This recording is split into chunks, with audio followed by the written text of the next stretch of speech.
जैसे कि आपके इसमें क्या नाम होते हैं वो नहीं, हम हमारे एरिया के नाम बताना चाह रहे हैं। एक लड़के का नाम है सलीम, वो कौन है? वो कौन है? मुस्लिम, वो मुस्लिम है। एक का नाम है डेविड, वो कौन है? ईसाई। एक का नाम है विजय, वो कौन है? हिंदू। हमारे इसमें एक नाम होता है रत्तू, वो कौन है? आपकी पहचान सबसे पहले उन्होंने 1950 में खोई, क्योंकि राष्ट्रपति को मालूम है कि ये जो आदिवासी है देश का मालिक है, भील आदिवासी और आदिवासी का देश का मालिक है, बारेला आदिवासी आदिवासी देश का मालिक है। पर समस्या है ये है कि आपका विजय भील और बारेला नहीं है ना, उन लोगों ने आपकी पहचान को खत्म किया। इसलिए सबसे पहली बात कि आप लोगों को जो हमारी दादी का नाम, दादी की दादी का नाम, पुरखों का नाम, वो अवेयर करके नए बच्चों का नाम आपको उस हिसाब से रखना होगा। क्योंकि अगर मुस्लिम का नाम आपने नाम से पहचान लिया, ईसाई का नाम आपने नाम से पहचान लिया, आपकी पहचान क्या है? आपको कौन पहचानेगा? आपकी आइडेंटिटी को खत्म कर दिया गया। इसको पुनर्जीवित आपको करना पड़ेगा। क्योंकि ये लोग जैसे राष्ट्रपति कार्यालय में जाओगे तो कहेगा कौन आया है, वो कहेंगे विजय आया है, तो वो कहेगा कि देश का कोई नागरिक आया है। पर जब पता चलेगा कि कोई गड़िया आया है या कोई आदिवासी नाम अगर आप लोगे तो राष्ट्रपति कुर्सी से उठ जाएगा, कहेगा कि देश का मालिक आदिवासी आया है। ऐसा इसके लिए आपको थोड़ा सा मेहनत करना पड़ेगा। नए बच्चों के नाम आपको पुरखों के हिसाब से रखने पड़ेंगे। तो आपके क्या पुरखे अनपढ़ थे? क्या पुरखे अनपढ़ थे? अगर पुरखे अनपढ़ थे तो वो हल बनाना कैसे जानते थे? आज का जो अक्षर ज्ञानी कलेक्टर है उसको क्या हल बनाना आता है? ये सब अक्षर ज्ञान की फैकोलॉजी है। ये जो अक्षर ज्ञान है ये मूर्ख बनाने के अलावा कुछ भी नहीं है। क्योंकि अक्षर ज्ञान में आपको डाला 1950 से पहले कितना आपका जमीन था, अक्षर ज्ञान आप 12वीं पास होने के बाद में आपका कितना जमीन है, इस बारे में आपको सोचना चाहिए। क्योंकि ये आपकी ये जो पढ़ाई है ये मैकलो शिक्षा पद्धति है, इसने आपको पढ़ाई सिखाई है, आपको पढ़ना सिखाया है, कभी सीखना सिखाया नहीं है। आप लोग 12वीं पास हो गए, आपको यह नहीं मालूम है हल कैसे बनाते हैं, जबकि वो हल बना के बेच रहे हैं और पैसे कमा रहे हैं। एक्चुअल में सीखना वो है, एक्चुअल में पढ़ाई वो है। तो हम लोगों को प्रैक्टिकल ज्ञान से दूर किया गया। हमारे पास मैकेनिकल इंजीनियर है पर एक को भी ट्रैक्टर बनाते याद नहीं है, क्योंकि सारी पद्धति उन्होंने चोरी की। पूरे मकान के जो पुर्जे थे वो सब उन्होंने जान लिए और हम 12वीं फाइनल हो गए, हमको मकान कैसे बनाते हैं वो चीज अभी भूल गए। तो आपको ये समझना चाहिए। दूसरी चीज, ये जो एनडब्ल्यू की साजिश चल रही है, बेमौसम बारिश से चल रही है। आप एक शब्द होता था मावठा, वो दिवाली के आसपास 3 दिन के लिए बारिश होती थी ज्यादा से ज्यादा, इसके बाद कभी भी बारिश नहीं होती थी। वड्डा दादा बैठा है, तो अभी ये पूरा उनाला, पूरी गर्मी, ये बारिश हो रही है, ये क्या चीज है इसको भी आपको समझना है। क्योंकि ये लोग जो है वायरस की बीमारी लाना चाहते हैं, ये लोग आदिवासियों के साथ सिविल वार करना चाहते हैं, लड़ाई करना चाहते हैं, मारना चाहते हैं। क्योंकि ये लोग अभी आपका पिछले साल गेहूं पका और सबसे ज्यादा बारिश हुई, ओले गिरे, सारी फसल बर्बाद हो गई। इस बार सबसे ज्यादा जो है बारिश हो रही है, इससे क्या है आपकी फसल पकेगी या नहीं पकेगी इसकी कोई गारंटी नहीं है। अगर गारंटी नहीं है तो दिवाली के बाद से आपको भूखमरी का सामना करना पड़ सकता है और 5 किलो अनाज के लिए आपको लाइन में खड़ा रखकर वो लोग मार देंगे और सोसाइटी में ऐसा धान देंगे, ऐसे चावल देंगे जिससे कैंसर हो रहा है। झारखंड का आपका रिकॉर्ड है, एक वीडियो रिकॉर्ड है, झारखंड में कैंसर वाले चावल दिए। आपका जो कोरोना आया वो भी सरकारी है, आपका जो वैक्सीन आया वो भी सरकारी है और 20-20 साल के बच्चों को हार्ट अटैक आ रहा वो भी सरकारी है। आप लोगों के पास क्या है, आप कैसे बचोगे, इस बात क्या इलाज है ये सोचना चाहिए। क्योंकि इन लोगों हमारे पास 10 कुंटल से 10 कुंटल से ज्यादा धान हमारे पास स्टोरेज नहीं है, हमारे पास कोई जड़ी और बूटी का संरक्षण नहीं है। तो हम लोग कैसे बचेंगे, ये सवाल है। ये जो कानून है वो तोड़ मरोड़ के हम पे लाठी मारेगा। ये कानून है, ये तोड़ मरोड़ के हमको ही लाठी मारेगा। हमका हमारा संरक्षण, हमारी सुरक्षा इस कानून से नहीं होगी, क्योंकि हम लोगों को हमारा खाने की व्यवस्था हमें कर लेनी चाहिए, हमारे इलाज की व्यवस्था हमें खुद करनी चाहिए जड़ी और बूटी के माध्यम से। क्योंकि लॉकडाउन में आप ये देख चुके हैं कि अस्पताल में जा रहे थे तो उठा के आपको खरगोन कर रहे थे, क्वारंटीन। और अगर आप फिर से अगर ऐसा कोई लॉकडाउन आया, ऐसी कोई बीमारी आई, ये तो एनडब्ल्यू की साजिश है, वन वर्ल्ड वन मिलिट्री और डिपॉपुलेशन, मतलब जनसंख्या नियंत्रण वो लोग करके आपको मारना चाहते हैं। मतलब मंत्री का छोरा, मंत्री जो है, मंत्री के छोरों को तो नहीं मारेगा, वो मारेगा तो किसको मारेगा, गरीब आदिवासियों को ही मारेगा, क्योंकि हमने जल जंगल जमीन पे दावा ठोका है। तो हम लोगों को इस मौत से बचने के लिए, इस विपदा से बचने के लिए, इस महामारी से बचने के लिए आप लोग बैठिए और एक ऐसा स्टोरेज तैयार करिए, एक ऐसा गोटूल का निर्माण करिए, एक ऐसा अस्पताल का निर्माण करिए, ताकि आने वाली महामारी, आने वाली जो आपकी भूखमरी से हमारे समाज को हम जिंदा बचा सकें। क्योंकि आने वाले समय में आप लोगों का, आदिवासियों का बीच कैसे बचेगा, यह भी गारंटी नहीं है। क्योंकि वो लोग कह रहे हैं ऐसे ऐसे प्रोजेक्ट लेकर के आए हैं, कोई NTPCIL लेके आए हैं, कोई आपकी अल्ट्राटेक कंपनी लेके आए हैं, उसके आसपास नालियों का जो पानी जाता है, बच्चे लूले लंगड़े अंधे बेरे पैदा हो रहे हैं। तो अंधे बेरा बच्चा है, उसकी शादी हुई तो स्वाभाविक है कि बच्चा, उसका भी DNA अंधा बेरा लूला लंगड़ा ही पैदा होगा। तो सरकार कहेगी कि एक काम कर, हाइब्रिड बच्चा लेके जा। ये एनडब्ल्यू की साजिश में लिखा हुआ है, आप गूगल पे सर्च करना। वो कहेंगे कि हाइब्रिड बच्चा लेके जा, मतलब तुम्हारा खून भी तुम्हारा नहीं रहने वाला है। वो लोग आपको हाइब्रिड बच्चा देकर के इस देश से आदिवासियों की नस्ल को, आदिवासी के DNA को खत्म करने पे तुले हुए हैं।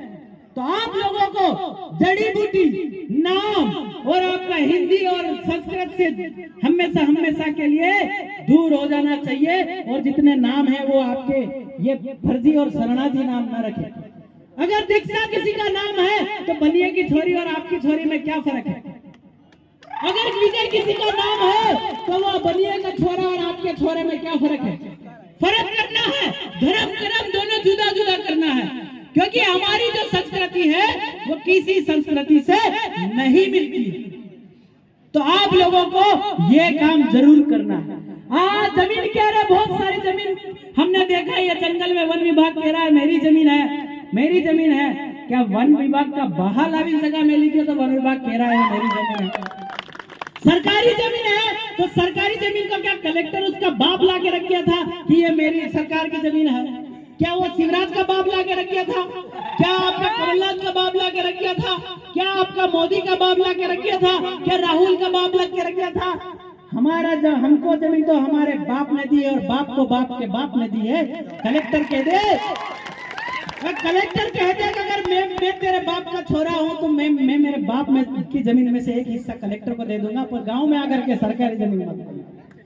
अगर गांव में आकर के कोई भी सरकारी जमीन मांगता है तो उससे ये कहना कि हमने गांव की जो सरकारी जमीन तुम बोल रहे हो, खाली पड़ी जमीन जो है वो हमने हमारे भैंस चरने के लिए रखी थी, ढांडे चरने के लिए रखी थी, घूमने के लिए रखी थी, खेलने के लिए रखी थी, सांस्कृतिक प्रोग्राम करने के लिए रखी थी। तो ये जमीन तो गांव की है, तेरे बाप की नहीं है। ये आपको समझना है। क्योंकि समता जजमेंट स्पेशली बोला है कि अनुसूचित क्षेत्र में सरकार की 1 इंच जमीन नहीं है। पीरामल ने कहा है कि अनुसूचित क्षेत्र में सरकार एक व्यक्ति है। तो आदिवासियों की जमीन लेने के लिए सरकार को एक आदिवासी होना पड़ेगा, क्योंकि सरकार आदिवासी तो है नहीं, सारे शरणार्थी बैठे। तो आप लोग इस चीज को समझिए। दूसरी हमारी लड़ाई को समझिए। हमारी लड़ाई है गांव बनाम शहर। शहर से हमें दूर होना चाहिए, क्योंकि शहर जो है सभ्यता को नष्ट करता है, शहर जो है रीति रिवाज को नष्ट करता है, पर गांव में ऐसा नहीं है। आपका जो गांव है, गांव में सारी व्यवस्था है। कोई मर गया तो उसका तीसरा कैसे करते हैं, उसका मोसर कैसा करते हैं, भाई मर गया तो जो हमारे भाभी को देवर बैठा कराते हैं वो भी व्यवस्था हमारे पास है। आपके संविधान में ऐसी कोई व्यवस्था लिखी है क्या? आपके किसी कानून में ऐसी व्यवस्था लिखी है क्या? तो इसलिए गांव में जितने भी हमारे रीति रिवाज है, कल्चर है, कानून है, वो गांव के हैं।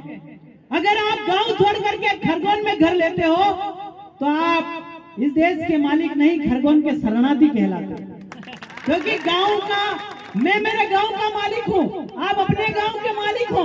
मैं भील हूँ, मेरे अपने इलाके का मालिक हूँ। आप बरेला है, आप अपने इलाके के मालिक है। जाट है, वो अपने इलाके के मालिक है। गुज्जर है, वो अपने इलाके के मालिक है। मैं अपने इलाके का मालिक हूँ। पर अगर आप एरिया गांव छोड़ के या गांव छोड़ के आप अगर किसी शहर में बसते हो तो आप मालिका का हक खो देते हो। ये चीज आपको समझना चाहिए। तो हमारी लड़ाई है गांव वर्सेस शहर की और शरणार्थी वर्सेस आदिवासी की। आदिवासी कौन है? जिसके तन पे धोती और जिसके सर पे पगड़ी है, वही आदिवासी है। ये सलवार वाले लोग हमारे नहीं है। आप लोग आदिवासी दिवस मना रहे हैं और आपके तन पे धोती नहीं है। शर्म आनी चाहिए आपको किस बात के आप आदिवासी हैं। तो ये अगली बार जब भी यहाँ कोई दिवस मने, अगली बार कोई भी यहाँ कार्यक्रम हो तो आप सब लोगों को धोती पहन के आना चाहिए। आओगे? क्योंकि आप लोग आदिवासी होने का प्रमाण नाम से तो खो चुके हैं, क्योंकि नाम तो चेंज हो गया। विजया, सुनील हुआ है ना, गणेश हो गया। ये नाम हमारे नहीं थे। आप 1950 के पहले नाम देखिए, एक गणेश भी हमारा नाम नहीं है, प्रभु भी हमारा नाम नहीं है, विजय भी हमारा नाम नहीं है, सुनील भी हमारा नाम नहीं है। तो ये नाम आया कहाँ? ये शरणार्थी के नाम है। ये शरणार्थी के नाम है। शरणार्थी कौन है? ये आज से 10 साल पहले मुठ आटा मांगा करते थे आपके पास। ये सब लोग वही है जो आपके 20 से 30 साल पहले आपसे एक टोपली लेकर के मुठ आटा मांगते थे, धान मांग के। आज वो करोड़ों की बिल्डिंग बना के बैठे। ये वो लोग मिशन पे काम करें। संगठन, मुद्दा, पार्टी ये अस्थायी चीज है। मिशन, लक्ष्य और विचार ये आपके स्थायी चीज है। आपको ध्यान देना होगा। मिशन, लक्ष्य और विचार ये आपके स्थायी समाधान है। और इसके साथ समाज, ये जो संगठन है ये कभी भी आते रहते हैं, जाते रहते हैं। ये जो आपकी पार्टी है आती रहती है, जाती रहती है। आपका जो मुद्दा है, राम मंदिर वाला खत्म हो गया, दूसरा लेके आएंगे, ये भी खत्म होते रहते हैं। पर मिशन, लक्ष्य और आपका विचार और समाज न कभी खत्म होगा, हमेशा चलता रहेगा। ये चीज आपको सोचना चाहिए। आप लोगों को ये जो मणिपुर में घटना हुई, इतनी शर्म कर देने वाली घटना है कि हम आदिवासी होकर के हमारे ऊपर पगड़ी बांधने लायक नहीं रहे। हमारी महिलाओं को, हमारी माताओं को, हमारी बहनों को नंगा करके घुमाया गया। अगर हमारा सामाजिक मिशन जिंदा होता तो वहां के शरणार्थी ने नंगा किया, हम इनकी औलादों को नंगा कर देते। ये मिशन होता है। सिद्धि में हमारे ऊपर पेशाब किया गया, क्या हमारी इतनी औकात है? सिद्धि में हमारे ऊपर पेशाब किया गया, बिठा के टॉयलेट किया गया। हम लोग मर्द है कि नहीं है, ये भी अब शक होने लगा। क्योंकि उन लोगों को गर्व हो रहा है कि हमने आदिवासियों के ऊपर टॉयलेट किया है। हम लोगों का जो है शर्म के मारे सर झुक गया है, बेइज्जत हो गए हैं। अगर हमारा सामाजिक मिशन जिंदा होता तो वो जिंदा जेल नहीं जाता, मार के फिर उसको जेल जाते। ये होता है सामाजिक मिशन। आप लोगों को सामाजिक मिशन पे काम करना होगा। एक गांव से आपको 10 लोगों का एक सैनिक तैयार करना होगा जो टंटिया भील के सम्मान होना चाहिए। एक गांव से अगर 10 सैनिक खड़े होते हैं तो आपके संपूर्ण इलाके से कितने सैनिक, लगभग आपके 10,000 से ऊपर सैनिक खरगोन में खड़े हो जाएंगे। उस दिन आपको पब्लिक की नहीं, ये कलेक्टर की नहीं, मुख्यमंत्री की जरूरत नहीं पड़ेगी। ऑटोमेटिक तुम्हारी छुट्टी भी हो जाएगी। और तुम पे अगर ऐसी तुम्हारे पे कोई गिरबा पे हाथ डालेंगे ना तो वो जिंदा वापस नहीं लौटेगा। ऐसी आपकी व्यवस्था का निर्माण हो जाएगा। पर आपको सोचना पड़ेगा, आपको सोचना पड़ेगा कि कैसे हमको चलना है, कैसे हमको काम करना है। प्रोजेक्ट बनाना होगा। और आने वाले समय में हमें एक भी हमारा जो धान बेचते हैं वो इन बनियों को, ब्राह्मणों को, शरणार्थियों को, छोटे सलवारियों को, चंपाइयों को नहीं देना है। हमारी व्यवस्था बना करके, स्टोर बना करके 3 साल तक रखना है, ताकि कोई भी भूखमरी आई, कोई भी महामारी आई तो हम हमारी मौत से तो बच जाए कम से कम, क्योंकि हमारे को हमारा बीज भी बचाना मुश्किल हो रहा है, ऐसा हमको लग रहा है। हमने 1 साल पहले लगभग कहा था कि ये लोग कृत्रिम बारिश करवा रहे हैं, जबरदस्ती वर्षा करवा रहे हैं, और आपका जुलाई में पेपर में आया कि IIT कानपुर ने कृत्रिम बारिश को किया सफल। तो ये क्या था, इस चीज को आपको समझना है। वो लड़ाई लड़ रहे हैं कि आदिवासी मुक्त भारत की परिकल्पना कर रहे हैं। उनको किसी पार्टी से मतलब नहीं है, उनको किसी संगठन से मतलब नहीं है। उनका मिशन ये बन गया है कि आदिवासियों को इस धरती से कैसे खत्म किया जा सके। ये चीजें आप लोगों को करना है। हमको सामाजिक मिशन के सामाजिक सैनिक पे काम करना है कि अगर रतलाम में कोई घटना हुई तो खरगोन जाम हो जाना चाहिए, खरगोन में कोई घटना हुई तो रतलाम जाम कर देना। ये आपका होना, एकता होनी चाहिए। ये जो सामाजिक बिखराव है, जो सामाजिक टकराव है, इसको खत्म करके हमें एक नया संदेश देने की आज जरूरत है। ग्राम सभा को पुनर्गठित करने की जरूरत है, क्योंकि वेदांता जजमेंट कहा है कि न लोकसभा न विधानसभा, सबसे ऊंची ग्राम सभा। तो ग्राम सभा को मानने वाला न मानने वाला कलेक्टर देशद्रोही होता है। तो कलेक्टर अगर हमारी ग्राम सभा को नहीं मानता है तो उसको जेल में डलवाने के लिए हर गांव से एक FIR थाने में करेंगे। ऐसा संकल्प आप लो तो आप और हम लड़ाई को अंजाम दे पाएंगे।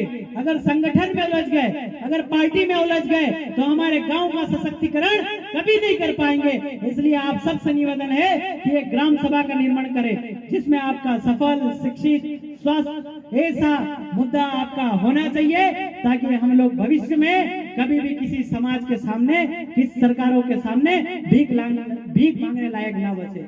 आपने अगर देखा होगा, अग्रवाल समाज ने कभी शिक्षा के लिए भीख मांगी है? ब्राह्मण ने कभी शिक्षा के लिए सरकार से भीख मांगी है? क्या किसी मुस्लिम समाज ने शिक्षा के लिए किसी से भीख मांगी है? क्या किसी और ईसाई समाज ने क्या शिक्षा के लिए इस सरकार से भीख मांगी है? तो हम बार बार शिक्षा की भीख क्यों मांगते हैं? हमारा समाज की परिकल्पना नहीं कर सकते? आप सुनिए, मेरा जो गांव है उसमें आपका 3000 लोग हैं, 1500 लोग दारू पीते हैं। उसमें से एक आदमी रोज की 200 रुपए की दारू पीता है। मतलब 200 इंटू आप गुणा करोगे 1530,000 का दारू पी के एक दिन में मेरा गांव पी के मुंह देता है। अगर पूरी पंचायत में 5 गांव है, 5 से कितना हुआ 15, 1.5 लाख की दारू एक दिन में पी के मेरा पंचायत मुंह देता है। पूरा रतलाम का मैंने जोड़ा तो 40 करोड़ का दारू एक दिन में पी के मेरी पंचायत मुंह देती है। अगर मैं ऑक्सफोर्ड यूनिवर्सिटी का पूरे जिला ऑक्सफोर्ड यूनिवर्सिटी का निर्माण भी अगर मैं मेरे क्षेत्र में करता हूं तो भी पैसा बच जाए, इतना पैसा हमारा जाता है। क्योंकि ये जो कलाड़ी है, ये कलाड़ लोग सारे जो शरणार्थी है, ये सब काले धंधे करके आ गया है। दारू है वो आपका जितना भी जो बिजनेस करते हैं वो आदिवासी नहीं करता। कौन करता है? शरणार्थी करते हैं। तो जितना भी पैसा एक दिन का 40 करोड़ जो खरगोन में जा रहा है वो किसके घर में जा रहा है? शरणार्थी के घर में। तो शरणार्थी के बच्चे पल रहे हैं। आपको अगर ये पैसा बचाना हो, अगर वो पैसा अगर आप बचाते हो तो एक अच्छे समाज का निर्माण कर सकते हैं, ऑक्सफोर्ड स्कूल का निर्माण कर सकते हैं, ICSE सिलेबस पढ़वा सकते हैं, CBSE स्कूल का सिलेबस आप इसी गांव में पढ़वा सकते हैं। ये आप सामाजिक मिशन का काम करिए। जोहर, जय बिरसा, जय आदिवासी, जय गढ़वाल।